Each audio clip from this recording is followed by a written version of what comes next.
Welcome to the Working Audio Tools podcast, the home of all things mixing and more recently mastering as well, where we compare mixers, critique each other's mixes in a constructive fashion, and interview audio professionals from the YouTube and audio industries. This week we have a very special guest coming all the way over from the other side of London to me. This person is part of a two-man team, I believe, but we'll find out more about that in a second. These people master and mix music for a host of the biggest films you've ever heard of. Their repertoire is incredible, including film and trailer credits for Transformers, Rise of the Beast, Aquaman, Avatar, Kingdom of the Apes, Magic Mike, I'm pretty sure that was their favourite one to work on, Gran Turismo, The Meg. I mean, the list is just absolutely outrageous. Go on their website and check out what they've done. These guys have the most impressive studios in London, certainly the most impressive I've seen on Instagram. They cover mixing, mastering, and Atmos, so I'm sure Paul has some exciting questions. I am, of course, talking about the Audio Animals, but let's first hear from our sponsors.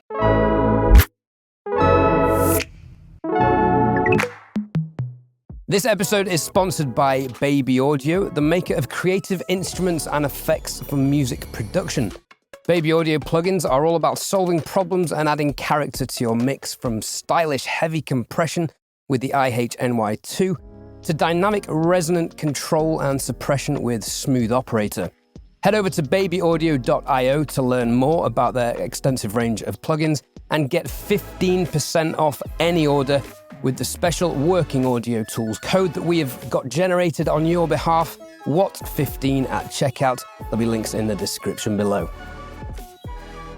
Paul Ashmore, welcome to the podcast. How are you, sir? Good, thank you.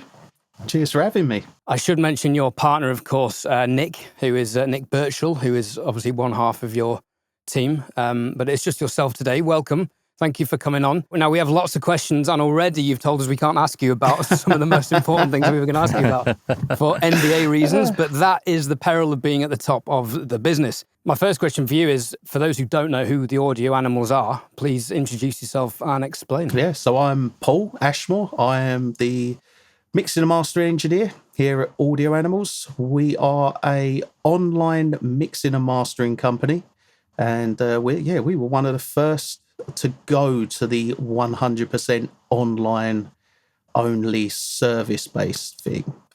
It was very beneficial for us.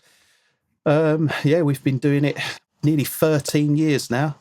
Started in 2012, and we've thankfully since then not had a day's rest, which is always a great position to be in. That's fantastic. And of course, you have the blossoming YouTube channel, which I forgot to mention in the introduction there, which is a good source of analog comparisons, including a very exciting comparison involving all of the Fairchilds in current existence, I believe. Not all of them. We're waiting on the Stamchild to come. And there's a couple of others that since I posted that video, posted the pictures of it, that I was doing the video, I've had a lot of companies contact me. Can we get ours included? Imagine. So, there's a few coming over, and I'm hoping that new Sontec comes over with that Stamchild. You seen that? Right, no, I haven't. He releases stuff every week. I can't keep up with Josh. Check it out. It looks good. It's a Sontec clone.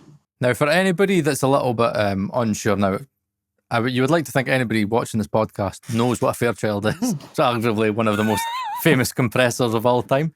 But what would you say is use cases? Like, what do you find you mostly would use a Fairchild for? Is it more of a mastering thing? Is it a mixing thing? Or is it kind of an all-rounder? I mean, the thing with it is when you spend 36 grand on a compressor, you kind of want to use it on everything. Yeah, totally. So it'll go on vocals, it'll go on the mix bus, it'll go on the master, it'll go on everything. There's not really many use cases where you'd find that it's not good for. It's pretty good for everything. It's such a simple compressor. It really is. There's nothing to it. It's just what goes in comes out sounding better. Now, if I'm right, are all the Fairchilds, all the clones of, they've got like almost like microsecond attacks. So they've got very, very fast attacks, Fairchild. Is that right? From what I remember, I think I read a manual. Yeah, they've got, I mean, The problem you have with the Fairchild is you've got time constants. So you've got 1 being slow, 6 being fast. The one good thing, we've got the unfairchild, and the great thing about that is you've got the ability to change the attack and release, so you can put it onto vary and use it how you would a normal compressor. You aren't stuck to these time constants, and it doesn't really affect you too much having to use these time constants. But that's what I love about the unfairchild, is that you've got the ability to do so much more with that one. And that's something I'm going to highlight in these videos that I do, because whilst the Fairchild's 36 grand, the unfairchild's 14,000, and then you've got the Herchild, which is 8,000. So there's kind of 3 different brackets there. And then you've got which was really impressive, the little grandchild in the 500 series. Yeah, I've seen that. That was really impressive. For the price of what it is and what it was up against, it was really standing up against them. And like, I think it's good because you got an essence of what that Fairchild is in 500 series, which is great. I was going to say that it's kind of more entry level in comparison to a Fairchild. It is, but it's still £1,600, which is, it's a lot for a 500 series module. But for a Fairchild 500 series module, if it's done well, that's a bit of a bargain. Really well. If I'm being honest. Yeah. And where do you feel the Raya from Wes Audio fits into that? That's the closest thing I've got to a very muse. Well, it is a very muse, isn't it? With a big fat tube in. And again, I put it on. It goes in every mix, and it goes on nearly every master if I want that rich, thick, dense, warm analog sound. Yeah. Just running something through it, tickling the compression. Just sounds wonderful. I was smashing vocals for it earlier, like hitting it hard. It just sounded great. I was well impressed with it. That's one that, I wouldn't mind maybe putting a few more of those in, because I found myself going, I could use this again on another kind of audio source, but a vocal bus, it sounded amazing on. That's what literally, I got it 5 days ago or something, and it's just sat on every vocal bus. It hasn't actually gone on anything else other than vocal bus, because it's just like, that is the vocal bus. That and the Hyperion together, they just sound so good. Yeah, I've got the Hyperion and the Prometheus. I'll be honest, I don't use the Prometheus loads. My voice is going through the Hyperion right now, and Paul still takes more 4 and 2K out. Yeah, all the time. But the Prometheus I don't use, but they're incredible products. These are the Wes Audio white-faced 500 series stereo modules, but you can do stereo mode, dual channel mode, so you've got 2 EQs in one, mid-side mode, which for the Prometheus is wonderful. Yeah. I've had a lot of fun ruining mixes with that in the past. But I think now I'm mastering properly, I've got a much better idea of how I can use that. And then, the digital recallability and the THD, which... THD's brilliant. You got to be careful with it, because it will bite through mixers, especially if you listen on a mobile phone. Yeah. You can hear those transient harmonics coming through vocals, I find. In regards to vocals, are you somebody that stacks, because I know all the many mixers that stack compressors, or are you somebody that gets like a one compressor that you really like and just really push it just to kind of get that kind of really level sound? I'm a one compressor. Yeah, I very rarely stack multiple compressors. Yeah, I mean, you can kind of call it a compressor, but soothes on the end of a vocal bus every time. You can kind of call it a compressor, but it's more catching resonance. And how much do you normally tend? I know like we're all different, and the compression depends on the vocal, but do you normally find there is maybe like an average kind of level that you're normally pushing? I know it'll depend if it's been pre-compressed on the way in when you receive it, but do you normally find that you're pushing it quite a lot, or you're a bit of reserve? On the rear, I'm probably sitting around -4 gain reduction. Okay. Yeah, I'd say about -4. And that I just find it sings. It really does. A vocal just, you switch it off and it's like, God. And then you turn it back on and it's like, wow. It really does have a great sound to it. And what does that retail for, Ed? 1,300, I think they are. Right, okay. At the moment, this is why I went and got so much Wes Audio stuff. It's because they've got a 20% off sale at the moment this month. So they were. Would that be an SX Pro by any chance? They are now £1,000. which is, I mean, it's still expensive. It's a stereo unit.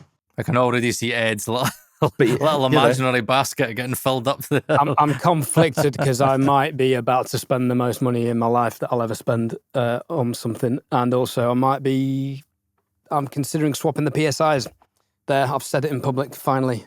Conversations to be had with several people that might be involved in that.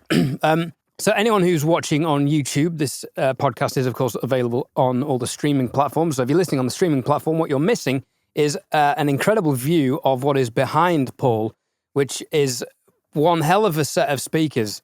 Paul, can you talk us through the 3 studios you have at your facility, please, and what you use them for, and a rundown of the gear and why you've got the gear you've got? Because anyone who isn't watching this is just, you're missing a treat. Because we're drooling right now. Audio porn. Yeah, I mean, have we got time to go through everyone? half an hour per room and go. So in this room, I mean, I've got PMCs you can see behind me. This is now my kind of digital record room. So this is the mixing and mastering room. And the reason I took this room and changed everything recently to digital recall is because when you're mixing, especially in our line and the way we work, where we're working over the internet, the revisions come through via emails.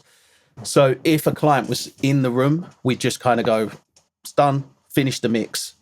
You walk away with the finished master kind of thing, never to be returned to the mix. Whereas the way we work, there's a fair amount of revisions. You're going to have to make 2 revisions per mix. That's just part and parcel of the way this kind of work works. So we have gone in this room fully digital recall. There's only 2 units in here that I have kept that aren't digitally recallable, and that's the Hendy Amps Michelangelo XL and the Hum Audio Lull. The reason for that is basically because the sound is exceptional, and that is something that's not available in any current digitally recallable gear.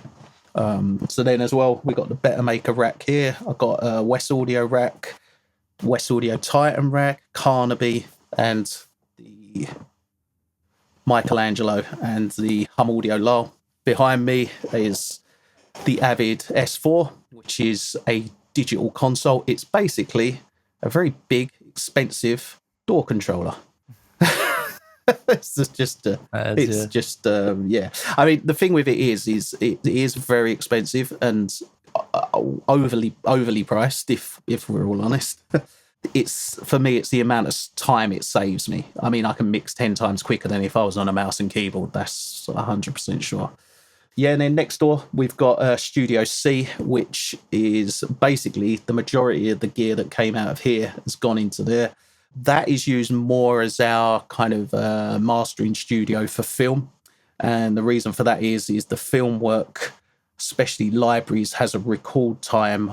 We done one yesterday, which was 18 hours, because there's every different version of a song. So you got the strings version, underscores, you got a version without drums, a version with drums, a version there's so many different versions of the same song, because depending on the film, they'll want one a certain way, they'll want it without strings, they want it with strings, and they want to have everything available to be able to kind of the best chance of gaining the job and getting that song licensed. They have to have every base covered, because here's the package of all the different versions. So you got like 30-minute version, a minute-long version, minute and a half version. So there's a lot of recording. They all run through the same mastering chain, but because there's so many different versions, one song can be like an hour long to record, and then you've got to cut it all up. So we built a whole studio just for that purpose, because the problem with it is if we've got, let's say, a job which is 9 hours long that's got to be done in there, that's 9 hours one of the main studios is out of action. So by having that one studio that's just for that purpose, go in there, get print in, do whatever, and then whilst it's recording for an hour, you're off doing another master in the other studio. So it's kind of like a license to print money in a way. It's the dream. Yeah, so I mean, is there any room for using something like Bounce Butler? I haven't heard of what's room, or that? is Bounce Butler. Bounce Butler's run by our friend Chris Graham, Yeah. who has been on the podcast and was co-host of the Six Figure Home Studio podcast, and has actually just launched his own Healthier Home Studio podcast, which is wonderful. Chris is one of my favorite people ever. Shouts out if he listens to this. He created Bounce Butler, which is basically if you're in Pro Tools and you need to print off all the stems for an Atmos mix with the processing or the bus stems, you can program it to do all the stem printing for you, and you just let it run and go off and do something else. And there's a way with it of doing multiple sessions at the same time. So it'll get to the end of one session, bouncing whatever playlists you need to bounce in Pro Tools, and then it'll load up another session and carry on triggering the same thing. So I think there's some programming required. I haven't looked into it. I'm not busy enough yet to justify it and get the automation going, but it sounds quite interesting. Maybe that could help. Yeah, that sounds like something that could be really beneficial, to be honest. Yeah, and then the last studio, which is Studio A, which is Nick's studio. That's the Ex Machina room. And that's just got, I mean, the gear that is in there. It's like, what ends up happening is I get a piece of gear and I say to Nick, I say, come and have a listen to this piece of gear. He comes in, I'll have one of them. And it ends up going in, which is a lovely position to be in. Like, don't get me wrong. Yeah, so there's a lot of gear that I used to have in here that's duplicated in that studio as well. And then he's got some choice pieces, which are like the Alicia Alpha, the Shadow Hills compressor, the Fairchild, Vertigo VSM 3, I think it is. What else is in there? Yeah, he's got a nice golly rack, an audio towels. Yeah, there's quite a few bits of gear in there. If you're listening to this and thinking, I've never heard of any of these pieces of gear, you're not alone. I've not heard of some of those, but they are incredibly high-end, as good as you can find mastering pieces of equipment, if I'm not mistaken, most of that. Yeah, that's all mastering. So yeah, what, $5-6 grand the box? Yeah, the cheap ones. Right. Obviously, just besides the Fairchild, so outrageous. Yeah. But how exciting. So just tell me, please, for my own interest. I'm a big fan of the Ex Machina speakers. I've seen the Pulsars, I heard them at Gearfest with Dale, and I've seen the Arcturus, or however you pronounce it, which are apparently flat to 20 hertz. They are. Now, why this is impressive for those listening is that this is a 3-way speaker that is flat. There's no subwoofer involved. They don't believe in subs. Their philosophy is everything needs to come at you from the same source. 3-way speaker, flat to 20, up to 30 kilohertz. And are they as good as I think they are? Yes. In my mind. They're incredible. And they're also 27 grand a set, if I'm not mistaken. 28. Fucking hell. Yeah, they're eye-watering. We're the only people in the world to have them, and we were the first to have them, and then no one's gone and bought them since. So no one else has a pair, I believe, at the moment. Well, if you know the guys at Ex Machina, I would love to test a pair for my YouTube channel, but the deal is I get to keep stuff, that's how we roll. So, yeah, I'll look forward to that email from you. I'll put you in touch with Dan. It's interesting listening to you guys and how bad or good, depending on which way you look at it, influences you are on each other. Yeah, I'll get that bit of gear. Me and Paul have the opposite. I buy gear and Paul's like, nah, sell that shite. Rip off. But I have been writing most times, haven't I, Ed? I have been right most times. Anyway, moving on. I know, but I think for me and Ed, what's really interesting was I remember when we met each other at Gearfest. Again, we're talking a bit about the Alcons, which I remember you said that you were quite really good and intrigued with. Now, I'm down kind of a speaker journey just now. Ed has been on a speaker journey and kind of still is to a certain extent. In terms of the monitoring that you chose, how many speakers have you probably listened to find the ones that you feel, right, these are the ones that can get me the translation, I can work on them, I trust them? Like, how long did that take you to get to that point? To be honest, the PMCs in here, first speakers we heard. And I heard them in Atmos. Here's the story of what happened. Basically, I was speccing the Atmos studio out.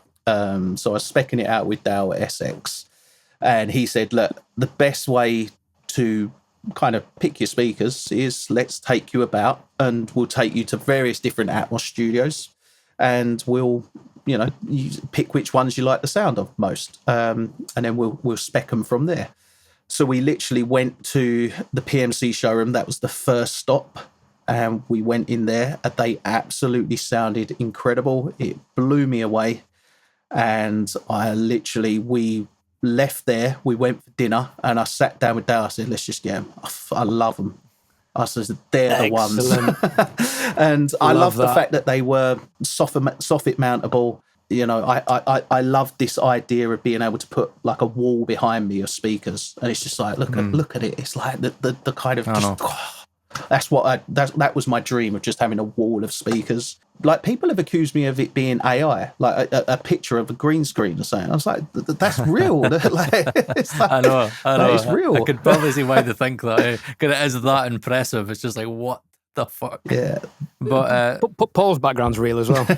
Yeah, mine's is real. It's just, I know what, I can actually blur it out now because I've got a webcam now. But after Paul saying that, I might just maybe fucking click the fucking little blur button here just so my ego isn't as bruised.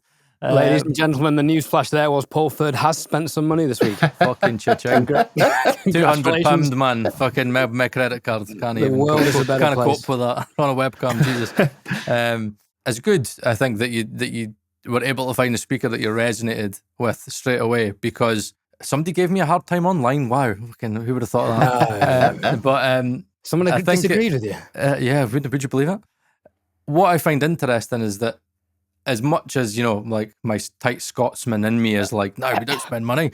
I have to admit that, like, when it definitely comes to speakers, you do get what you pay for. Because I'm finding that every speaker that's, again, under £1,000, limitations, probably £1 to £2,000, £3,000, there's limitations with them all. And I think, you know, when you hear like the PMCs at Tile Yard and stuff, you're just like, wow, this is... And when we were at Just for the Record in LA, I remember the first time I really sat back and went, I fucking adore these speakers. And every time I've heard PMCs, I've just been like blown away.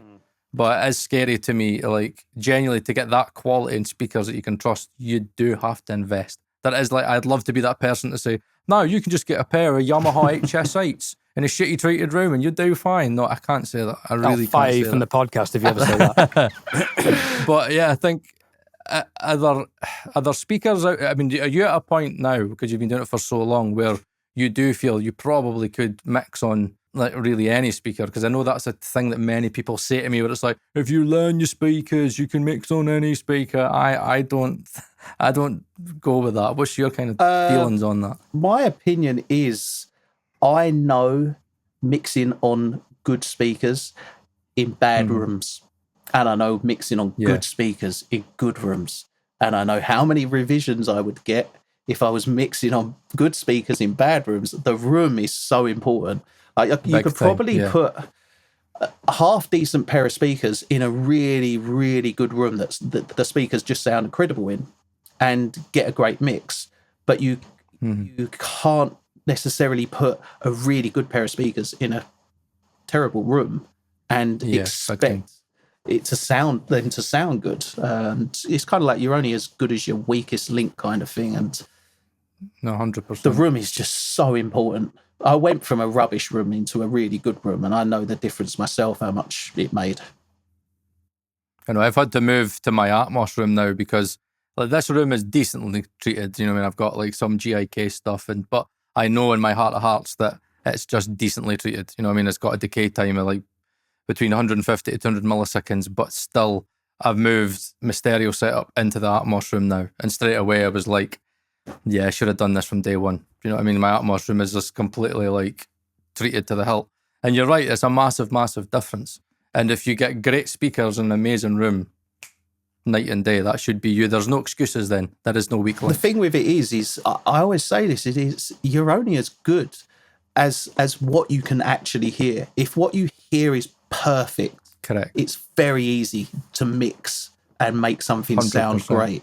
Because it's like, the comparison is maybe trying to mix in a decent room, but with cotton ball in your ears kind of thing, blocking your ears a little bit. It's like, you know, if you can hear every single detail, you can make the correct decisions, because at the end of the day, your ears are what tells your brain what changes to make. So feed them with the best quality audio. Like, you could have the best mastering chain in a rubbish room, and you get a rubbish master. Which I have seen. I find a YouTuber that was doing this kind of studio reviewing thing, and it was amazing that the amount of people that would spend maybe 7-8 grand on like a chain, but the fucking like bare walls. You know what I mean? Just like, and you're just like, Jesus Christ, like, how could you hear how good that analog gear is? Or how can you hear how good anything is if your room's really kind of colouring the sound and impacting it? And I think that's something that, it is important. And I think I'm very fortunate that I've got, a really well-treated Atmos room and a decently treated room in here, because me and Ed always have this thing where you can't really know unless you've got a good room as a comparison.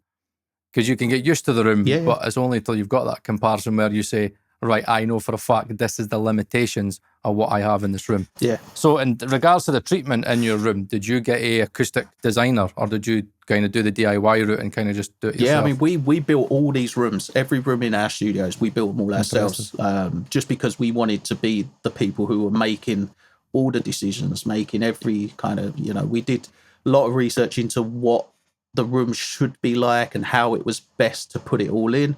And yeah, the end result was amazing. We didn't necessarily fluke it. It wasn't a fluke. There was a lot of time and effort that went into it, and a lot of calculations. But one thing that really made the difference, like, the room was good, but once we put a Trinnov in, it was incredible. That was a I was just going to ask you about that, right? It's like, Trinnovs they are something else. Because I'm in trouble with Trinnov at the moment.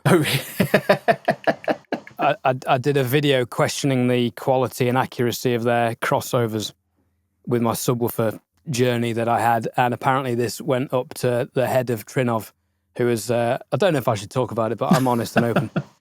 He sent Paul a rebuttal video, third Paul of the podcast. Not me. Emerging. He would have got told fuck off.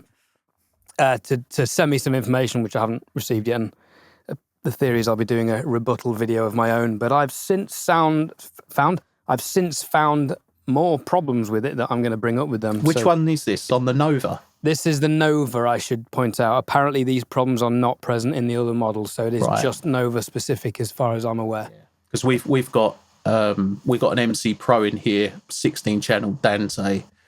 Next doors, we got the ST2 in Studio C, and then a 12-channel Dante in the Studio A. Yeah, so we haven't got a Nova, which I'm quite glad about. If what your findings are in fact true. I may well delete this section out of the podcast in post, because I'm not sure I should be talking about it. I'm thinking that way.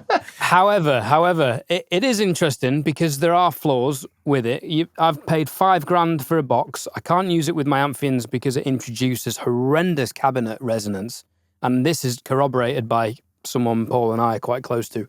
It works on bigger boxes, but I've got some head type 20s, plastic enclosures at the moment, which great speakers, small cabinet resonance, but it works an absolute charm with my PSIs because they're built like tanks. Anyway, you'll know if this is deleted because it'll be in the episode or it won't be when it comes out. I'm Ed Thorne, it's been emotional. I can't believe you actually did a Paul Third, Ed. I was waiting on the day that when you'd do a me, and I'd be like, fucking hell, you fell out with like a distributor and a manufacturer. Like, fucking good on you, son. Had to happen one day. I can't fall out with Paul because I might be selling my PSIs back to him. Oh, really? Yep. But again, speakers are really personal. That's what I say to everybody. It's like they either work for you or you don't. And, at the end of the day, PSIs, they sound fantastic. Like, I was in the room, but I wouldn't choose to mix on them because I just find the top end a bit too overly detailed and I find it a little bit distracting.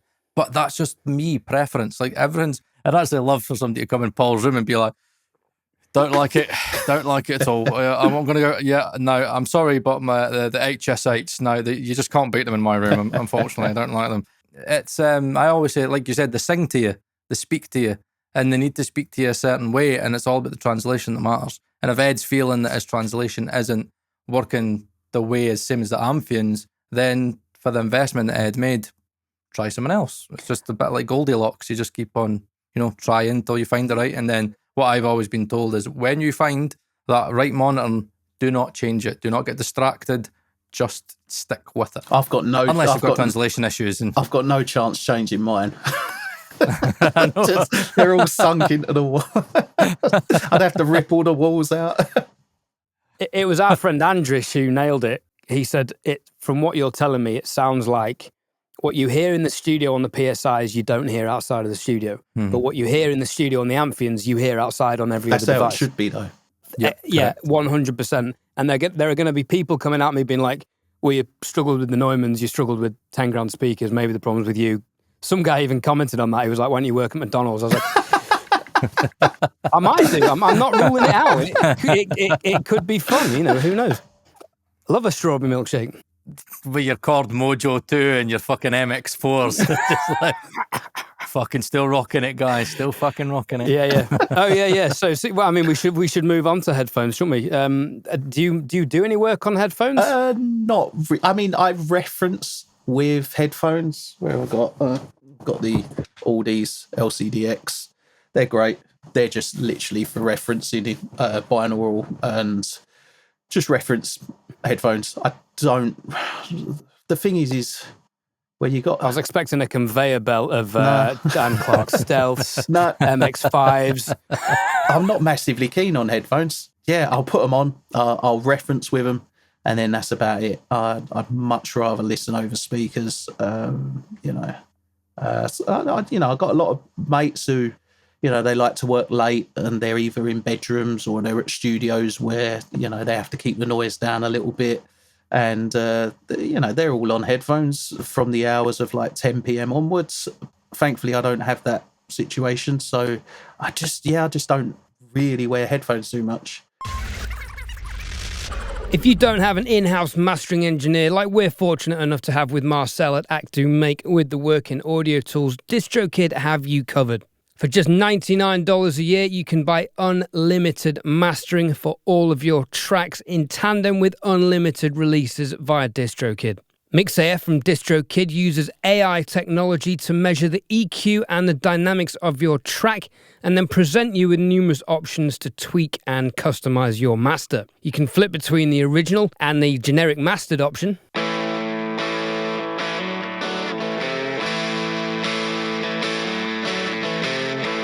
Blame it on the whiskey, blame it on the bad weed. So instantly we can hear that's making the track louder, and it's also slightly flattening the EQ, bringing in a little bit more of the mid-range and of course the top end. We can adjust the intensity, which is how much compression and limiting is being applied to the track. Blame it on the only thing you've ever seen. Run and tell your mother.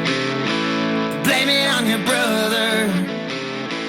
I think somewhere in the middle works for this track. And the EQ options are self-explanatory. We can make the track effectively duller or brighter. Just ain't right. All you do is lie. All you do is try to deny. All you do is lie. Even when you know it just ain't right. All you do is lie.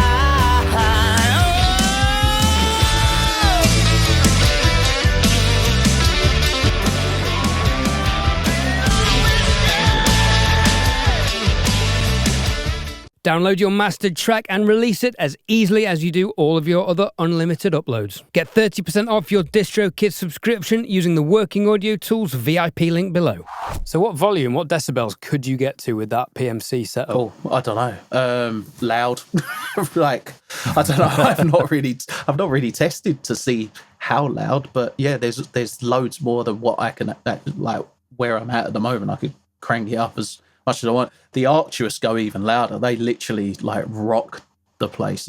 They're ridiculous. They've got like four 10-inch woofers on them. Who was it? Marek come round after Gearfest, so he's obviously the dealer for Ex Machina, and he hadn't heard the Arcturus. He came into the studio and was like, right, sit there, put a track on for him, and it was just like, and he literally moved back in the chair. It's like, wow. They are seriously powerful. And you don't need them that powerful, but it's nice to know they go up that high. good sized bedroom speaker, that. Oh, yeah. I mean, yeah, it's, yeah. They're massive. I think they're about up to there on me, off the floor. Yeah, they're big old speakers. So how did you guys get into the film and television industry for mixing and mastering? So yeah, we got into the film industry really luckily. It's about 2013, and a guy we was working with on an album, he basically, after we'd done the album, came to us and said, look, I'm doing a load of scores for Spider-Man, and do you want to do them? And of course we said, yeah. And he said, there's no budget. I said, well, what do you mean there's no budget? It's Spider-Man. Of course there's a budget. And he said, no, there's no budget because he's trying to win the work. So he's doing it without a budget. So he's doing it kind of for free. Do we want to do it for free? And I said, I'll come back to you. And we took a punt on it. And luckily for us, it was the right move, because we then did the work and it came out and we was in the credits, and it was then literally straight after that we did X-Men, and then we did a few others, and then done the sequel to X-Men. I think it was Apocalypse at the time. And then look, after that, once you got one, you get two, you get three, the ball starts rolling. And then it's kind of word of mouth, like these are the guys that done the last one, do it with them. And then, it's one after the other. Yeah, I mean, the film work's our bread and butter at the moment, so which is really good because there's so much of it. And it's the thing with the film work is it's not like when you get a client and you'll do one track for them, and then maybe 2 weeks later you do another track for them. Whereas the film work, you do 20 tracks on Monday, Thursday, 40 tracks. And then on... a week later, it's like, right, we've got 100 coming to you this week. So it's like, and then you've got 20 or so clients, all who are doing that. And it's just, sometimes it's overwhelming because the thing with film work is the deadlines are, can we have it tomorrow? It's like, you've given us 40 tracks and you want it tomorrow.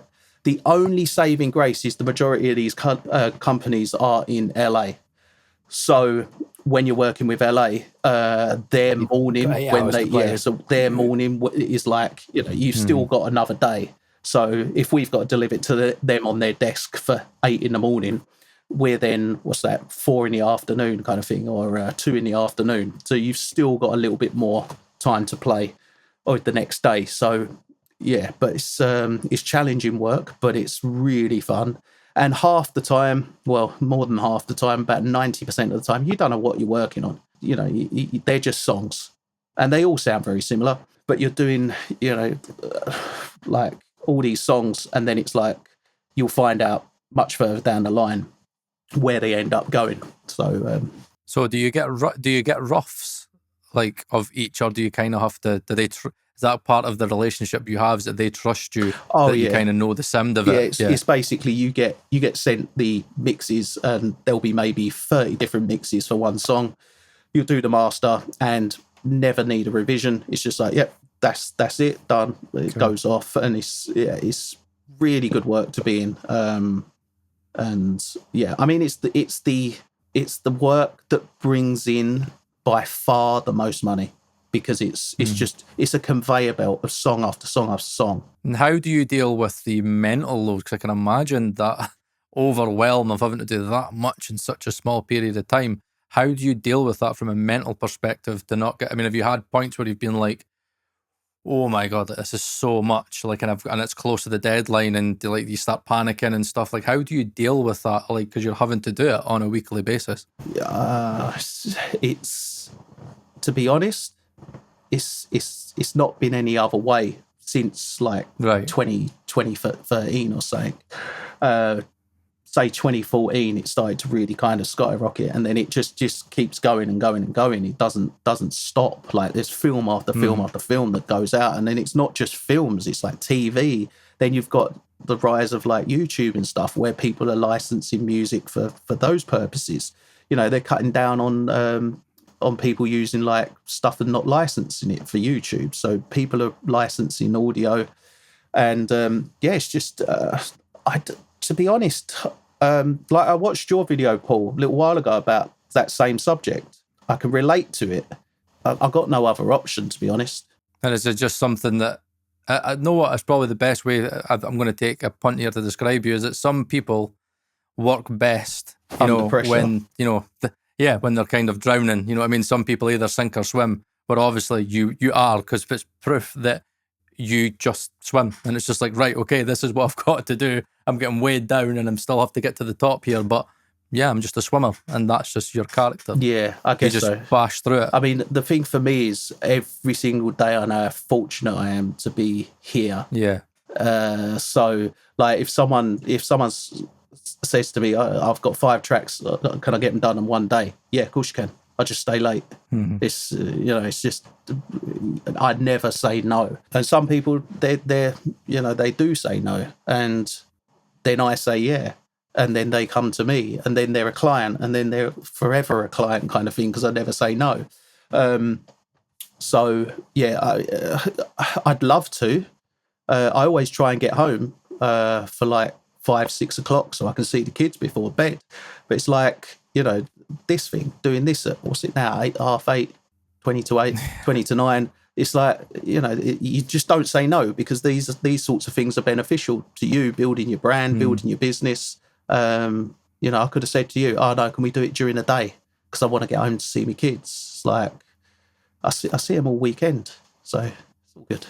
And it is crazy how, again, Ed's obviously a little bit out of the loop because he's not got kids, but I've got so much respect for everybody that works in this industry with kids, because if, like, again, from last week with Emra's episode, again, he echoed exactly what Paul's just said here. He's like, don't say no, because if you say no, then you're not going to get the clients, because the industry, unfortunately, doesn't give a shit. Yeah. That you've got, like, I want to put the kids to bed tonight. Right, do you want the job or do you not want the fucking job? That is kind of the brutal nature of the industry. But again, as you can build those clients, you can build a relationship. But from the sounds of it, Paul, it is just a never-ending, there is the timescale, there's the schedule. Can you do it? Yeah, pretty much. Yeah, I can do it. The thing is I've got an audio equipment addiction. No, really? It's like, I can't say no because I can't get audio gear. It's like, do you find it a distraction, like when something, is it hard for you to be like, I'm interested, and does that kind of plague on you a little bit where it's like a niggle? You're like, yeah, fuck it, just get it in. Yeah, what, with gear? Yeah, it's just like my homepage on this computer is actually SX Pro's clearance page. It's like, because it's just like I open the computer, the first thing I do in the morning is check what's in.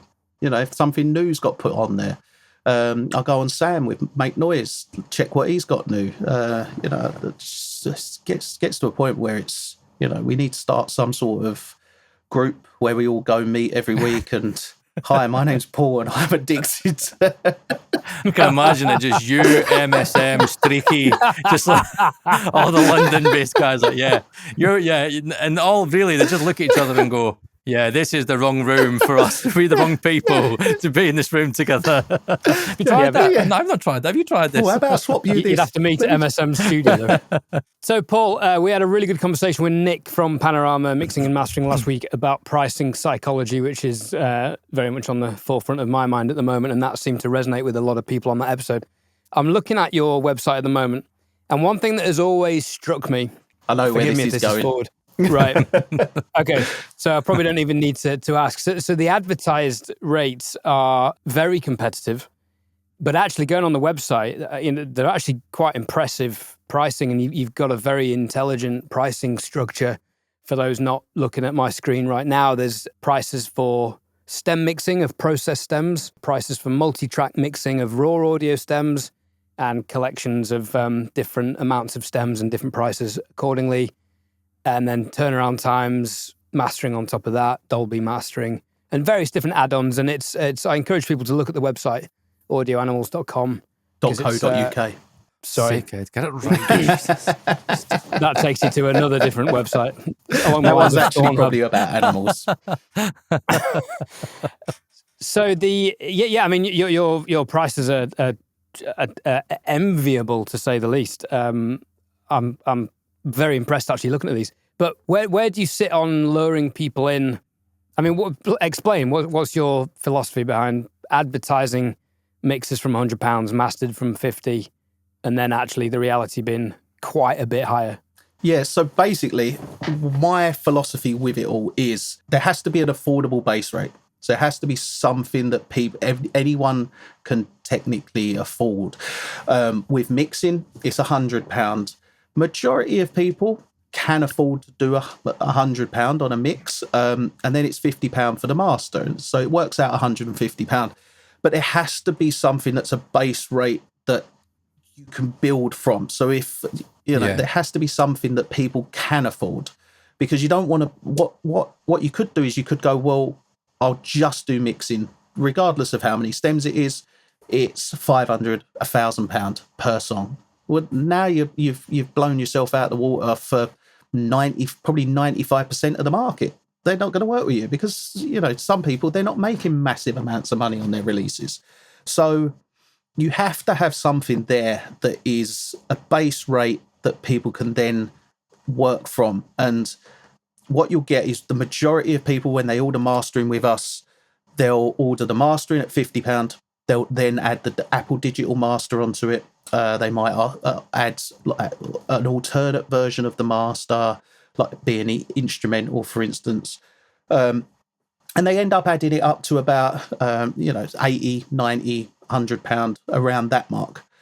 But there's still the option there to do £50 and get the same exact results. You just cut everything that you don't need out of it. So if you're willing to wait for 5 days, 5 to 7 days, if you're willing to wait, we can allocate our time a lot better, which means you can get it a little bit cheaper.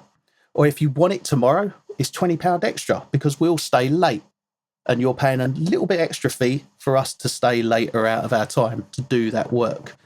Then you've got, it's, for me, it's always been about, and the reason I set the company up was because I wanted to create a company that was able to supply affordable services, be able to supply them at a really high standard, and make my workflow as efficient as possible. Hence, fitting all the digitally recallable gear in, all those things. Spending 40 grand on an S4 console, it doesn't benefit the client in terms of sound. It means I can get my work done a lot faster, which means I can ultimately keep their rate as low as possible. Because if I can do a mix 5-10 times faster just by having that, I don't have to put the price up by 3-4 times the amount. So I can keep it low because I can do more work. So all these little things, it's all just based around the fact that I as long as I can continue to be efficient with my work, and with advances in the industry, workflow's getting more and more efficient. Even buying something like a Stream Deck, it makes every track 5 minutes quicker just from the shortcuts. In the admin sense of it, with the export. What do you use a Stream Deck for? So that will be used for just shortcuts, for like the export shortcuts, opening just like a window, just opening Google, opening the right folders all off of the Stream Deck, things like that. And just being able to launch all of those things, the upload process of once I export a song, zipping it, putting it into a folder, uploading it, sending it off, even just down to the simplest things of like writing an email, copy pasting the email template in, and then writing my name off the Stream Deck. Bang! It saves 10 seconds of me typing just to hit a button. But that 10 seconds over a lot of things all adds up. Yeah, totally. So time is money. Exactly. Time is money. Yeah. So and the other thing with us is we own this building where we've got these studios. We own all the equipment. We own everything. The directors of the company are the engineers who are working here. So when it comes to, if you're looking at other mastering studios, the mastering engineers don't own much of what is in their studios. They might own some of the gear, but they don't own the studios. So when it comes to paying £150, £200, all you're doing is paying for the director of the company to have a nice car and paying for the administration people. Whereas the actual engineer, and I know this because I know the engineers, what they actually get is far less than what I get, because there's so many people taking off the top because they're not the directors of the company. So there's everyone else has got to be paid as well. There's a massive I never even rent. thought about that. There's a massive rent. It's overheads. It's overheads, huge isn't it? That's overheads. Yeah. So whereas we've got like literally, I mean, there are overheads, of course, but we've, as a company, we've bought and paid for this building, so we've got very, very little overheads. The electric isn't all that much, things like that. It's like there's not a huge amount that has to go out each month because we own everything, and that's just, for me, that's just good business, and that's the reasons why we can keep the rates that we have.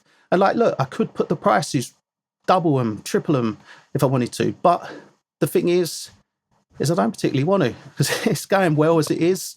And I get. Look, I've had various different companies, mastering companies, mixing companies. All you're taking all our clients. It's like, what do you want me to do about it? Put your prices up? No, to be honest. I was going to ask you that if there was like a kind of a bit of a backlash from like certain places, but I take it with London being so unbelievably competitive that there was a bit of a backlash from certain studios. Yeah. But I totally respect it, because at the end of the day, what you've said makes absolute sense when you say that it's your business, you own it.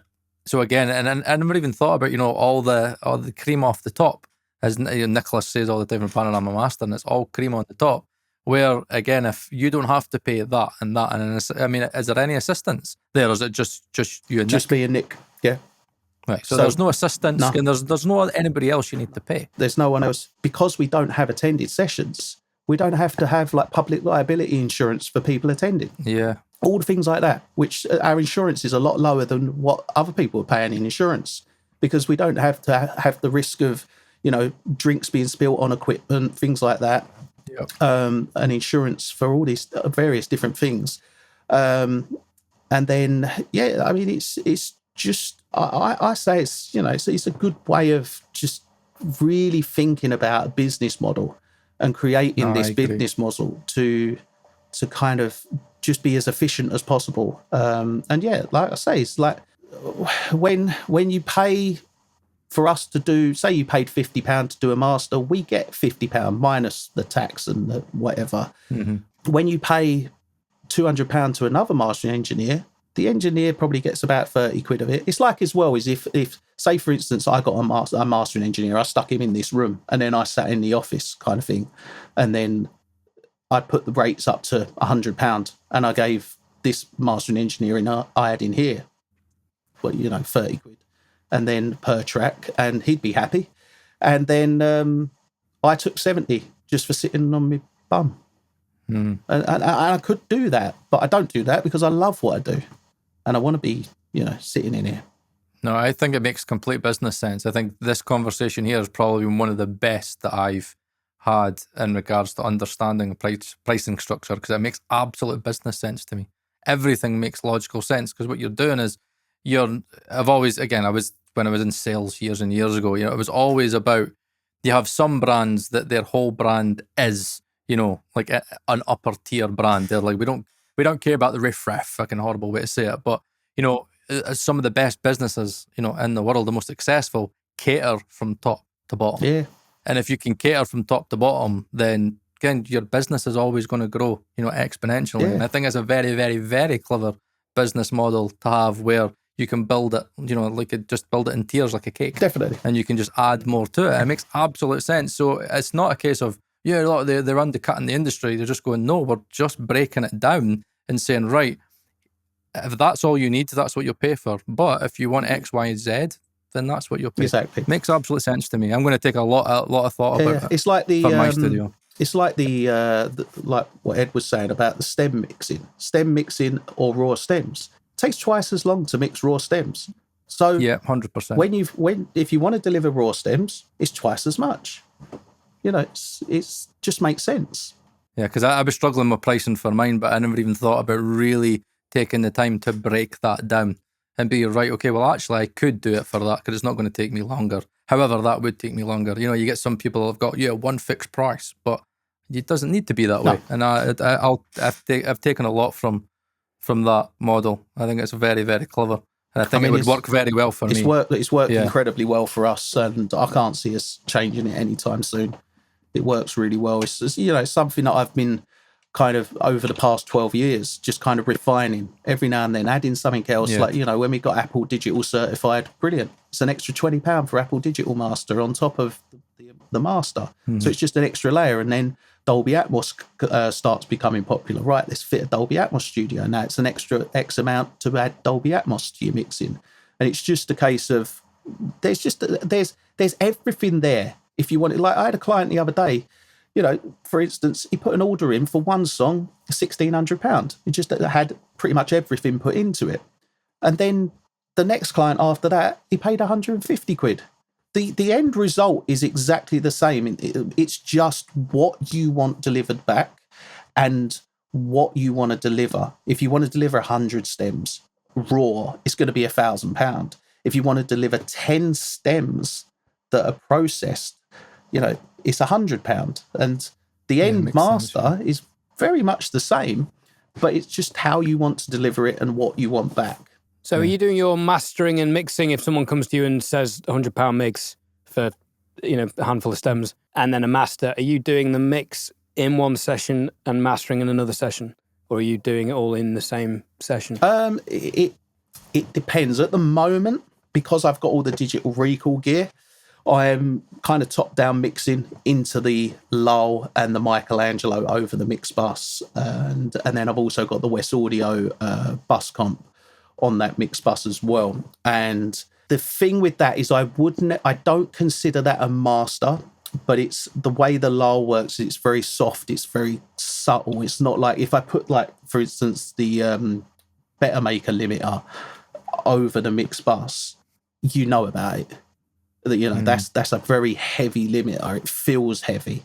Whereas the Lowell's, it feels still very transparent. There's no kind of feeling of like a brick wall going on that. So I will mix into the Lowell, and that's mainly because of the sound it achieves. It's just like, it just gives you this just unbelievable sort of warmth, width, depth, everything about it. It's like you take it off and it's like, where'd the mix go?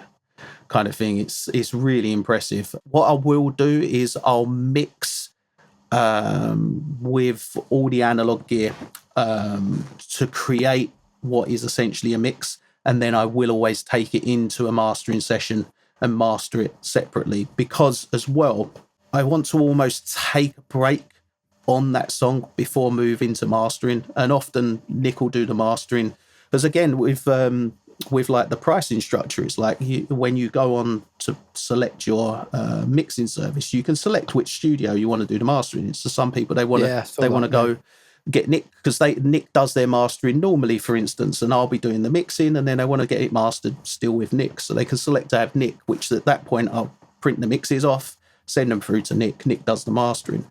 The one benefit there is to mastering in the same session, and sometimes I will do this, is the fact that you can then change the mix whilst mastering, almost like your stem mastering. So you do have that ability, and that's quite good. Just because, say for instance, your kick's not popping through enough once it gets limited, once the compression starts going on in the mastering stage, you can then just bring that kick out a little bit more. Or same with the vocals. Vocals are often something that gets lost in the master and you have to bring them back out. So you can adjust the mix somewhat when mastering. The other good thing about using a separate session, especially with all the kind of equipment that we got, is you can't, obviously, if you're using all this gear in the mix, you then can't use it in the same session over the master. So by moving into another session, you get to use all the gear again where it needs to go. Sometimes I'll print stems to then do the stem master, only because if it's got vocals, that's a prime one that I'll do.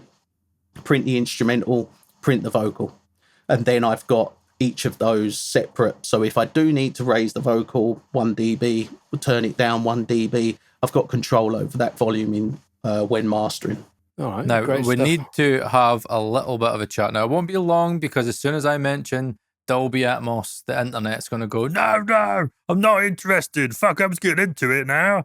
Right, so we won't fucking dive into it. I just have a few questions, because I'm starting. And with hold fucking on, Dolby. because I have a very good question to end the episode with. But Right, go ahead okay. for now. So I did a mix last week, right, on the podcast. It was my first full Atmos mix.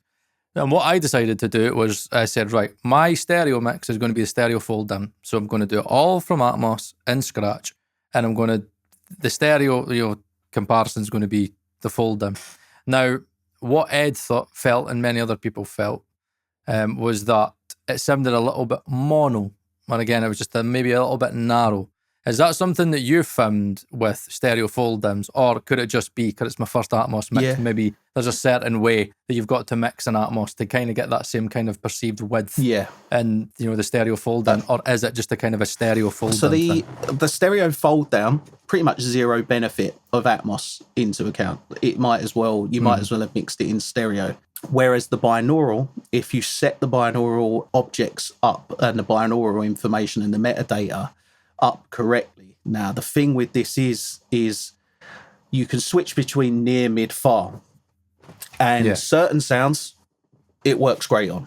Certain sounds, it's absolutely terrible on. Vocals, it's terrible. Literally, vocals need to have the binaural metadata off. Never near, mid, or far. Because they just a lead vocal.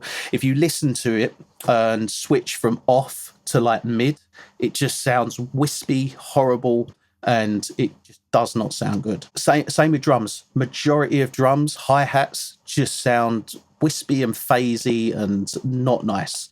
So so what you want to do is certain sounds, have them off. There's no reason you can't have it off. Like, I'll probably be 50-50. 50% of sounds will have near, mid, or far. 50% of sounds will be off because they just don't work in binaural. It's really important that the binaural playback is just as good as the Atmos playback, because a lot of people, if they're listening to on Amazon, for instance, they're listening to binaural, they're not listening to Atmos. And then when you've got people listening in spatial audio, you've got a separate codec. That's one to monitor, because that sounds totally different to binaural as well. And then you've got people who are listening in full Dolby Atmos. The majority of people are probably listening in spatial audio on Apple. But yeah, it's a case of, it's really difficult, but you've got to learn to get them all right. So there's a happy medium between them all. That really works. It's like, if you'll find as you start mixing in Atmos, the more you use the size parameter on an object, the worse it sounds in Dolby in binaural, because what it's doing is it's just increasing the volume, so the volume's just going up. Same with if you're moving an object into the center. When it goes into binaural, if you've got like a bass, say you've got a sub bass that you're moving to the center speaker, it goes up in volume by about 3 dB. So you've got to then compensate 3 dB. So there's like a happy medium between all of these different formats that's got to be found. Yeah, some sound better than others. And that's why a lot of songs you'll listen to on like Apple Music, for instance, listen to them in, for instance, that PMC room at Tile Yard, what we all listened to in there. It sounded incredible. Yeah. And it will sound great there, but then you listen to that same song on Apple Music or in binaural on Amazon, and it might sound terrible. And it's a case of always getting them all to sound great wherever it's intended to be played. And that's something I think everybody's got to work at on the kind of on Dolby's end, on Apple's end. There's got to be more uniformity across. It make our lives easier. In an ideal world, everyone would have an Atmos system, but that's not going to be the case. And then, there's different ways people listening to it. There's people listening on Apple AirPods, and then you got people listening on terrible headphones, and it's very difficult to get it all to sound great across every board. Yeah, because that's what annoys me about the Atmos mix is in my Atmos room. And again, I sent it to Mark from Present Day Production. He's like, yeah, this sounds great, Paul. Great. I can't believe it. Amazing for your first Atmos mix. Sounds really big, blah, blah, blah. And I was like, yeah, I was like, sounds great. And then I worked on the stereo fold down again as well. So I had the Atmos mix and the stereo fold down working in a way where I felt the mix still made sense on both. But when I gave it to Ed, he was like, yeah, in headphones, the stereo fold down, yeah, it works fine. But then Ed, you felt on the speakers, it was the width that you were missing. Because I think Ed says when I normally do stereo mixes, normally I go for kind of a wide-ish kind of sound, but he kind of felt, Paul, compared to what you normally do, it just feels like it was narrow to you, Ed, didn't it? You just felt like it was just a little bit more. But then I got annoyed, me being me, because I was like, yeah, but the mono compatibility is really good. So that's like a good thing, because I do find that because of the way Atmos folds down into everything, I'm like, well, I can get kind of really good mono compatibility just by getting like a decent, good Atmos, good stereo, then it'll fold down to mono. And Ed was just, which is true. He's like, well, if loads of people are still listening on stereo, then really, should you not be making sure that you get your stereo? I mean, Ed, I know you'd argue get the stereo sounding better than the Atmos, but I do believe that there's a fine balance if that's what you kind of think the future is going to be. But so I take it, when you do stereo, you're not doing like Atmos, then stereo fold down. You're going, if I'm doing stereo, I'm doing stereo. And it's just, that's the way you'll work it. No, because if I'm doing an Atmos mix, for instance, I'll fold down. I've got a way of working where I can fold a Dolby Atmos mix down into perfect binaural audio that plays back incredible. It sounds wider, it's got more depth. And it's took me easily, 2-3 years to kind of get to that point. There's a learning curve there. It's so much learning, because if I listen back to Atmos mixes I'd done maybe 3 years ago, it'd be like, yeah, it sounds incredible in this room, and it sounds rubbish everywhere in stereo playback. So it's a case of really kind of learning what really works, and it's not difficult, and it takes a lot of kind of trial and error and working out what works, what doesn't work. And the majority of it comes down to knowing what sounds to put into near, mid and far, and where to put them in the room that sounds good in Atmos but also doesn't mess with the binaural playback. So it's like you could put a sound in the left and right speakers here, for instance, and set it to mid, and it might sound a bit weird. It might sound like it's phasing a little bit, but then you could lift it up a little bit and it will sound brilliant. And then you can reference with it on and off, and it's like, right, there's no difference, but it sounds bigger. It sounds more, it's got more depth. I get what you mean. So there's a fine line between where to position it and what binaural metadata to apply to it. And certain sounds like synths, if you've got like an arpeggiated kind of high synth, doesn't work. Anything that's really got high frequencies, terrible. Guitars, pianos, brilliant. They always sound incredible. Strings always sound incredible. Synthesized sounds that have high frequencies, like a big saw lead, for instance, terrible. Sounds absolutely terrible. Not in Atmos, it sounds great in Atmos. In binaural, they're the sorts of sounds off. And the one thing I would say, don't be scared to turn things off, because if it doesn't work, it doesn't work. No, if everything has to be turned off, then that's not good, because you want some sounds being mid, near, and far. But don't be scared to turn stuff off. Like I say, 50% of the sounds in the mixes that I do, I turn them off because they don't work in binaural. So I take it from what, if I'm right, say, for example, if you were to have the approach I'm thinking about where you would do an Atmos mix, and if a client was like, well, I want stereo, I'd be like, right, okay, the fold down. But instead of giving them the fold down, you'd give them the binaural. Yeah. And that would be, okay, that makes more sense to me, because then you have the control. Because at the end, you could say, oh, but it's binaural, but if you play it on speakers, it's still fucking stereo. Yeah. There's people out there that swear blind you cannot get binaural playback in speakers. And it's absolute rubbish. They just don't know how to do it. That's good to know. And you can 100%. Because literally all the mixes that I do, I send it back to the client to listen to confirm the Dolby Atmos mix. They're listening to it in binaural. They're not listening to it through special headphones or running it through Apple's codec. They're just playing it out the speakers. And you know, they're saying, yeah, great, let's go master that.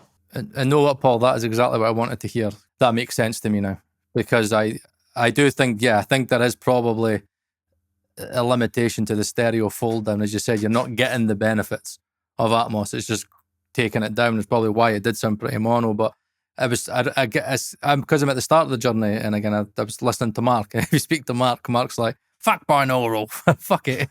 But no, it makes a lot more sense to me, and it makes, because I think, Ed, what you won't know is that when you're in the binaural side of it, genuinely it is just 3 different options. But 4, and you've got like off, near, mid, and far.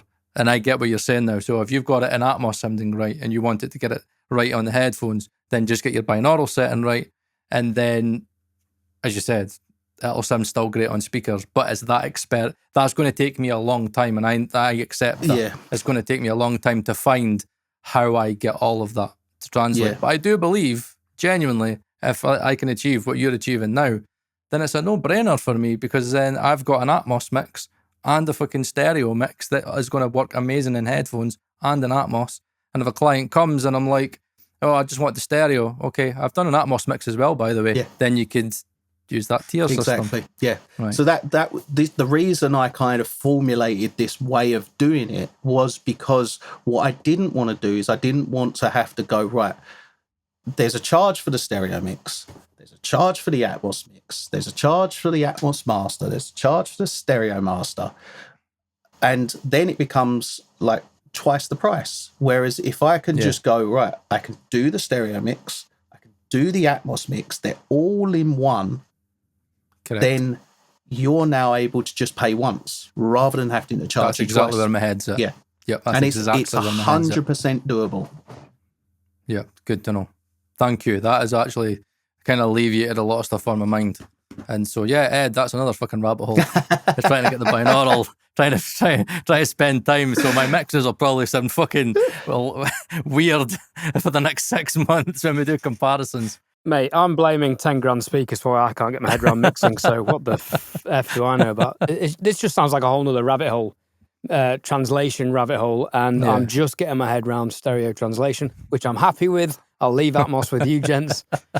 On that bombshell, Paul, what advice would you give young engineers trying to break out into the audio industry as professional mix engineers at the moment? The advice I would give, and I'm not trying to sell this or anything, but I am writing a course at the moment on how to build my company, right? It's basically a full course on how to pretty much do what I've done, and it comes straight from the horse's mouth. This is what will work. This is what doesn't work. This is how to do certain things. Because the thing is there's so much work out there. There's ridiculous amounts of work out there. Like I've had to build multiple studios to keep up with the workload, and I need to build some more studios, and which is a lovely position to be in, but there's only so many people I have working with me to accommodate the studios, and I don't particularly I don't want to have to bring people in, but next year I will have to bring someone in to do some of the work. There's so much work out there that I want to write a course that's basically teaches people how to build a company, what to do, how to do it, and kind of give them pretty much all the information you'll need. And if you follow it and you have the right mindset, you'll have a successful company at the end of it. Because, there's enough work out there that I don't mind kind of sharing a lot of these secrets and not keeping them to myself. If I was to have to give some advice, online presence, as you guys will know, is so massive. It's huge. Having just like a nice studio, taking pictures of gear when you get new things and posting, and you win so much work from online presence. I think the problem with it is some people love it, some people hate it, some people it's not for some people. Nick, for instance, business partner, hates it, doesn't like doing it. You'll never see him in videos because he's not that sort of person. I'll tell you one really good tip. Starting a business, if you want to start a business, do it with someone. Don't try and do it on your own, because it's lonely on your own. If it's just you in a studio, There's no one to bounce any ideas off. One of the best things I ever did was done this business with Nick, because, you know, I'll sometimes have these ideas and I'll go to him and go, what do you reckon on this? It's like, you're nuts. That's never going to work. It's like, well, that sounds like me and Paul. I mean, we almost run the Working Audio Tools as a business. I mean, we have to in terms of dealing with sponsors and scheduling and content. So yeah, short of having short of a few details, we're almost there. I told you before, if you were in Scotland, this studio would be fucking mega for you. And it's a big 3-room studio, massive like fucking entranceway and stuff. But getting Ed out of London, fucking no chance. Absolutely, that man is. Actually, I would say, do you think you'll be in London all your life? I do think you are going to be that guy that's like going to find it difficult, because you are kind of, that's become your bread and butter. It's very hard to say, so but long. I might be about to spend a lot of money establishing myself in London, so we will see. Paul, I think that course idea sounds fantastic. Yeah, there is nothing I'm aware of at the moment that's going into that other than the Six Figure Home Studio podcast, which I'm sure you've heard, and would be very applicable. And I can see the genius already, because I can see part 1 will be 50 quid, part 2 will be an add-on, part 3 will be an add-on, and the pricing structure will be indicative of its own genius. I hadn't thought of it like that, but once I've recorded it, I'm in the writing stage of it at the moment, writing it all up. So I want to write, basically what I want to do is write it all up so it's an ebook as well. So I want to do a paperback version of it as well, just with it all written up, and then I'll basically use what I've written up as an ebook. That will then be used as a reference point for the chapters, and it's just going straight in and recording all the different chapters of the video content. And I'll approach what I'm going to do in terms of pricing and whether it's subscription and all that sort of stuff when I get there. We'll see. Well, when it's released, we'll have to get you back on, because I'd love to pick your brains about that further. It's going to be good. Paul, that's been a fantastic episode. Again, I think everyone's going to have got a lot out of that. Some controversy if we've left it in, you'll know what that is. Some Atmos if we've left it in the edit, you'll know what that was about. If not, it's a short episode. But it's been emotional as always. Thank you so much for your time. My pleasure. It's been a pleasure. We'll see you again at an event soon. Let's do it. Bye-bye.